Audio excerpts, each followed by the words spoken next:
Welcome to Aboriginal Art in America, a podcast where each week we spend a few minutes with a work by an Indigenous Australian artist. We are about halfway through a series on a new exhibit at the Kluge-Ruhe Aboriginal Art Collection. It's called Boomalli Prints and Paper, Making Space as an Art Collective. And it's about the founders of one of the first Aboriginal artist collectives to form and make art in an urban context. Today, curator Emmy Monahan is going to introduce us to the work of Bronwyn Bancroft and Euphemia Bostock. So as part of the class, we kind of just randomly chose which artists we were interested in. Each student chose which one to research. And I just randomly chose Bronwyn because I really liked her interview that we did with her as a class. And then I also chose Euphemia, and I chose them not knowing that they're actually really good friends and almost like family. They're both Bundjalung artists, so their ancestors are from the same area. And Euphemia Bostock, she was the one who really brought Bronwyn into Boomalli, and the reason they knew each other before was because they both started their careers as fashion designers. They were the first Aboriginal designers to show their work in Paris, and they were very successful.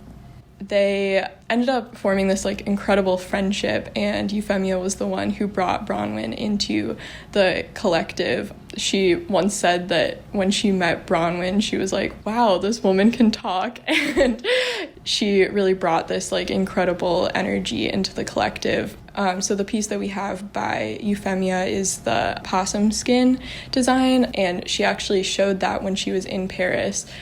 And it is her most famous design. It's based on possum skin cloaks, which are this traditional Aboriginal practice where children would receive a couple possum skins when they're born, and as they grow older, they add more and more possum skins, and they sew them together so the cloak kind of grows with them, and each little section of possum skin has designs, usually family designs or clan designs. And that practice kind of went away when Australia was colonized, but Euphemia went and saw one of the only remaining original possum skin cloaks in a museum, and she said she really wanted to revitalize this practice and kind of make it contemporary, so she added her own family designs onto this fabric. And yeah, you can see that at the exhibition. And the work by Bronwyn is a print. It's called Treaty. She produced it in 1988, which was also the bicentennial of the colonization of Australia. So in Australia, there's something called Australia Day. It's very similarly celebrated to 4th of July in the United States, but it actually marks the day that Australia was invaded by colonizers. So in 1988, they were celebrating 200 years since colonization, and that's not a celebration for Aboriginal people. That's kind of a date marking years and years of violence and suffering for their ancestors. So in 1988, the Prime Minister of Australia, Bob Hawke, because of the protests and the pushback from Aboriginal people in Australia, he promised to Henry, can you help me with... So he promised to make a treaty, right? Yeah. So 1988... Well, 1988 was a huge year. I was in year 4. And everyone, I swear, there was more, assemblies to give us souvenir coins and crappy medallions with Captain Cook on them. I think McDonald's probably had Captain Cook on every single Happy Meal, right?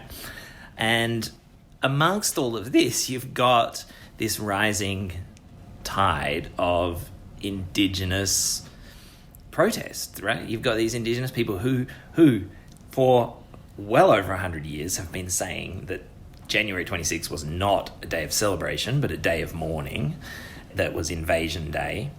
And, thousands of people march in Sydney protesting the events, and the government has to respond. And so Prime Minister Bob Hawke, announces that they will make a treaty. The Aboriginal people were never even given the dignity of being conquered, right? The British government literally said, there's no one living here, we're just going to take it. It's a terra nullius.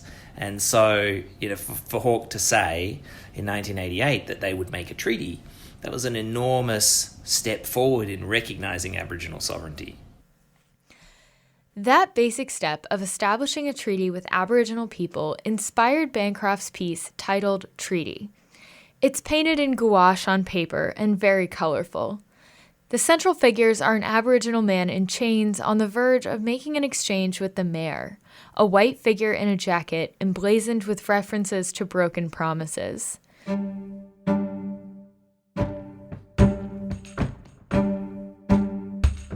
You can see Treaty by Bronwyn Bancroft and Possum Skin by Euphemia Bostock by making a free reservation to visit the exhibit at kluge-roo.org.